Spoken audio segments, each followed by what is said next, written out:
বৰপথাৰ সমষ্টিৰ অন্তৰ্গত বৰপথাৰৰ পৰা টেঙানী বৰহোলালৈ যোৱা 9 কিলোমিটাৰ পথটিৰ উন্নতিকৰণৰ কাম আজিৰ পৰা আৰম্ভ কৰিছে স্থানীয় বিধায়ক বিশ্বজিৎ ফুকনে।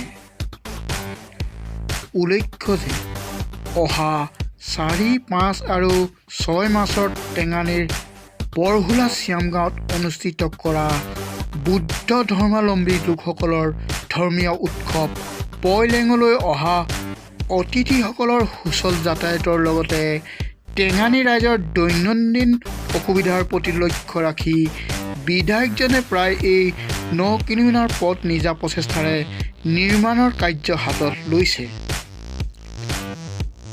ইফালে 30টা বছৰে উন্নয়নৰ মুখ নেদেখা টেঙানী ৰাইজে স্থানীয় বিধায়ক বিশ্বজিৎ ফুকনৰ তৎপৰতাত দ্ৰুতগতিত টেঙানী বৰপথাৰ সংযোগী পথটিৰ কাম সমাপন কৰিবলৈ আৰম্ভ কৰিছে।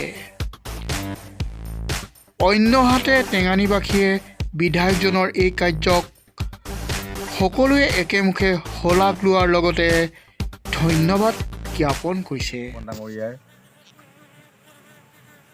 বিধায়ক হিচাপে নিৰ্বাচিত হোৱাৰ পিছৰে পৰা এই সমষ্টিটোত উন্নয়নৰ যি ধাৰাৰ অব্যাহত ৰাখিছে, সেই ধাৰাৰ চিনস্বৰূপে আজিও বৰপথাৰ নগৰৰ পৰা টেঙানীলৈ যোৱা যি বিধ্বস্ত পথ আছিলে, সেই পথটো নিজা প্ৰচেষ্টাৰে কোনো চৰকাৰী ফাণ্ড নোহোৱাকৈ তেওঁ তাৎক্ষণিকভাৱে নিৰ্মাণ কৰিছে।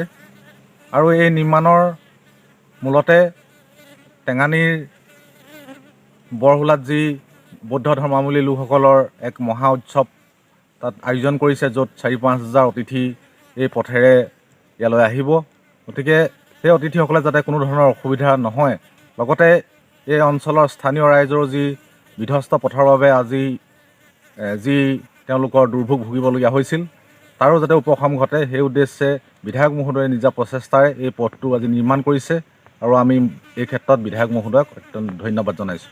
বছৰমান হোৱাই নাছিলে ৰাস্তাটো, এতিয়া বিজেপি চৰকাৰে আপোনাৰ এই বৰহোলা শ্যামগাঁৱত আপোনাৰ মেলা পাতিছে, তাৰ কাৰণে ৰাস্তাটো বনাইছে। বনোৱাৰ কাৰণে আমাৰ টেঙানীবাসী ৰাইজৰ উন্নতিৰ কাৰণে সুবিধা হৈছে। তেওঁ যে ইমান বছৰে চৰকাৰ আছিলে, কৰা নাছিলে, এতিয়া আপোনাৰ বিজেপি চৰকাৰে কৰিছে ৰাস্তাটো। এতিয়া বহুত ৰাইজে মটৰচাইকেল বা গাড়ী লৈ যাবলৈ সুবিধা হৈছে। এমএলএ খুব স্পীডত কামটো কৰিছে। মানে 30 বছৰ নোহোৱা 30 বছৰ নোহোৱা কাম এটা মানে ছমাহত মানে 3 মাহৰ ভিতৰত কামটো কৰিছে। আৰু আপোনাৰ বেয়া আছিলে, গোটেই গাড়ীও যাব নোৱাৰে, আপোনাৰ মটৰচাইকেলো যাব নোৱাৰে, চাইকেল ঠেলিও যাব নোৱাৰে, এনেকুৱা অৱস্থা হৈ আছিলে। এতিয়া অকণমান উন্নতিৰ মুখ দেখিছোঁ।